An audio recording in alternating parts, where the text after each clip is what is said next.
قل إن كنتم تحبون الله فاتبعوني يحببكم الله ويغفر لكم ذنوبكم والله غفور رحيم. قل أطيعوا الله والرسول فإن تولوا فإن الله لا يحب الكافرين. إن الله اصطفى آدم ونوحا وآل إبراهيم وآل عمران على العالمين ذرية بعضها من بعض والله سميع عليم. إذ قالت امرأة عمران رب إني نذرت لك ما في بطني محررا فتقبل مني إنك أنت السميع العليم.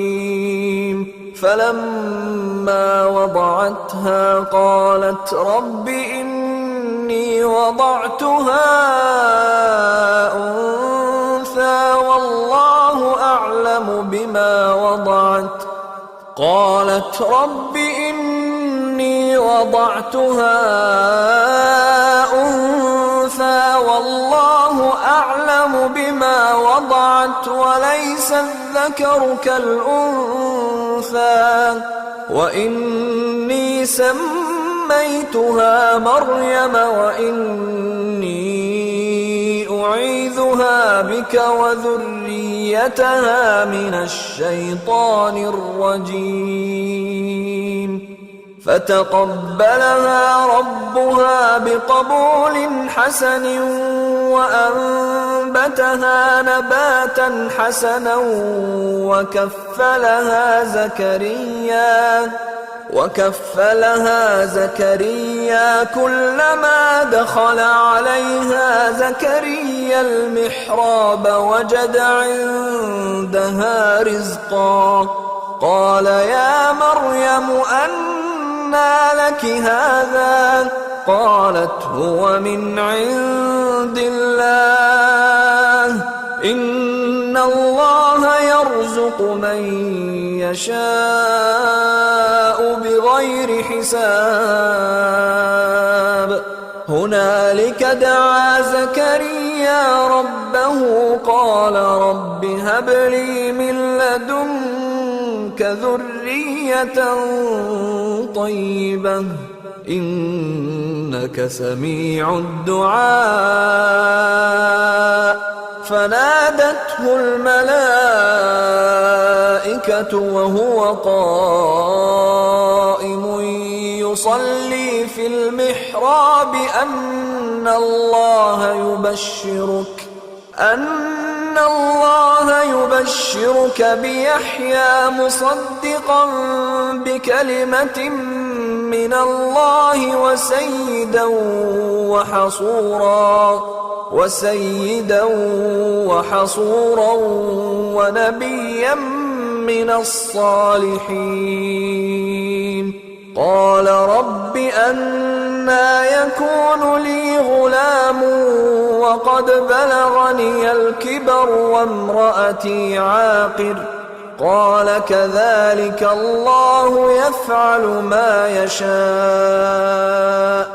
قال رب اجعل لي آية قال آيتك ألا تكلم الناس 3 أيام إلا رمزا واذكر ربك كثيرا وسبح بالعشي والإبكار.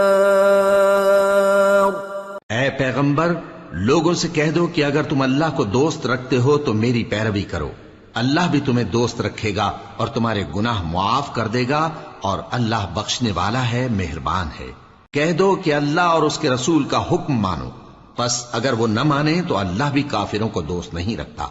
अल्लाह ने आदम और नूह और खानदान इब्राहिम और खानदान इमरान को تمام جہان کے لوگوں میں سے منتخب فرمایا تھا، ان میں سے بعض کی اولاد تھے، اور اللہ سننے والا ہے، جاننے والا ہے۔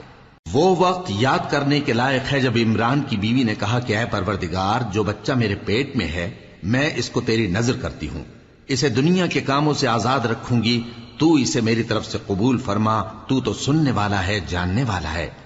پھر جب ان کے ہاں بچہ پیدا ہوا تو کہنے لگی کہ پروردگار، میرے تو لڑکی ہوئی ہے، جبکہ اللہ خوب جانتا تھا جو ان کے ہاں ولادت ہوئی تھی، اور نہ ہوتا لڑکا مانند اس لڑکی کے۔ اور کہنے لگیں میں نے اس کا نام مریم رکھا ہے، اور میں اس کو اور اس کی اولاد کو شیطان مردود سے تیری پناہ میں دیتی ہوں۔ تو اس کے پروردگار نے اس کو پسندیدگی کے ساتھ قبول فرمایا اور اسے اچھی طرح پرورش کیا، اور زکریا کو اس کا کفیل بنایا۔ زکریا جب کبھی عبادت گاہ میں اس کے پاس جاتے تو اس کے پاس کھانا پاتے۔ یہ کیفیت دیکھ کر ایک دن مریم سے پوچھنے لگے کہ مریم، یہ کھانا تمہارے پاس کہاں سے آتا ہے؟ وہ بولی کہ اللہ کے ہاں سے آتا ہے، بے شک اللہ جسے چاہتا ہے بے حساب رزق دیتا ہے۔ اس وقت زکریا نے اپنے پروردگار کو پکارا، عرض کی کہ پروردگار، مجھے اپنی طرف سے اولاد صالح عطا فرما، تو بے شک دعا سننے والا ہے۔ چنانچہ وہ ابھی عبادت گاہ میں کھڑے نماز ہی پڑھ رہے تھے کہ فرشتوں نے آواز دی کہ زکریا، اللہ تمہیں یحییٰ کی بشارت دیتا ہے، جو کلمۃ اللہ یعنی عیسیٰ کی تصدیق کریں گے اور سردار ہوں گے، اور عورتوں سے رغبت نہ رکھنے والے، اور ایک پیغمبر یعنی نیکوکاروں میں ہوں گے۔ زکریا نے کہا، اے پروردگار، میرے ہاں لڑکا کیوں کر پیدا ہوگا کہ میں تو بڈھا ہو گیا ہوں اور میری بیوی بانجھ ہے۔ فرمایا، اسی طرح اللہ جو چاہتا ہے کرتا ہے۔ زکریا نے کہا کہ پروردگار، میرے لیے کوئی نشانی مقرر فرما دے۔ فرمایا، تمہاری نشانی یہ ہے کہ تم لوگوں سے 3 دن اشارے کے سوا بات نہ کر سکو گے، تو ان دنوں میں اپنے پروردگار کی کثرت سے یاد اور صبح و شام اس کی تسبیح کرنا۔